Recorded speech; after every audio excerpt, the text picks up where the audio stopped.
Macky Sall mi il faut mu xam ne gënuñu ah oui il faut mu xam ne gënuñu jéen gàcce mënul raw li Ismaïla Madior Fall nekke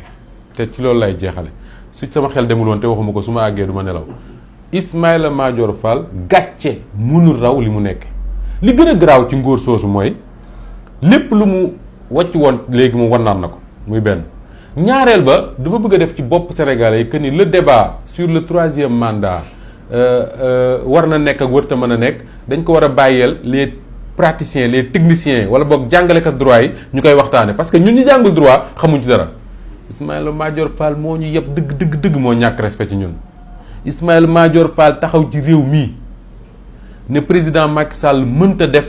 3e mandat mënta déposer candidature en 2024 ñu ne ko lu tax mu ne ñi koy wax di ci werante sax dañoo liirul mais buñ doon liir dinañ xam ne mënta nekk tey le même Ismaïla Madior Fall moo osé ñëpp taxaw mu naan Mary Teuw Niane amul droit naan ñi daan Macky Sall dafa war a dafa mën naa def 3e mandat ay laudateur lan dañ koy sànq Ismaïla Madior Fall moo ko bind man dama ko liir démb dama am gàcce parce que dama ko respecté woon góor soosu mais c'est extraordinaire kenn xamul noo koy qualifié kenn xamu ko Ismaïla Madior Fall man damaa ko dañ koo liggéey waaye nag xaalis doxul jàmm buñ ko liggéeyul tayetu ko parce que man mënu ma comprendre nan nga mën a jàngalee sa ay étudiants sénégalais yi di la seetaan adduna bépp di la seetaan nga wax dans plusieurs endroits que le président Macky Sall mënul def un 3e mandat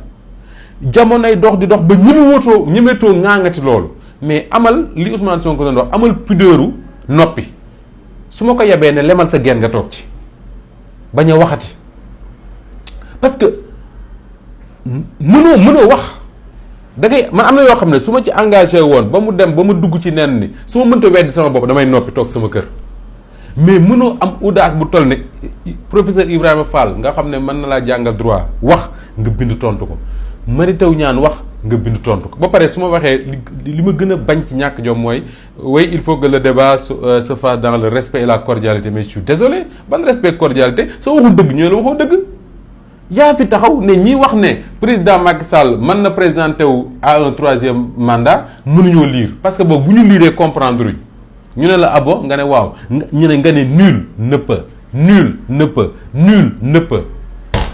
faire plus de 2 mandats consécutifs moo ko wax enregistrement yi mi ngi fii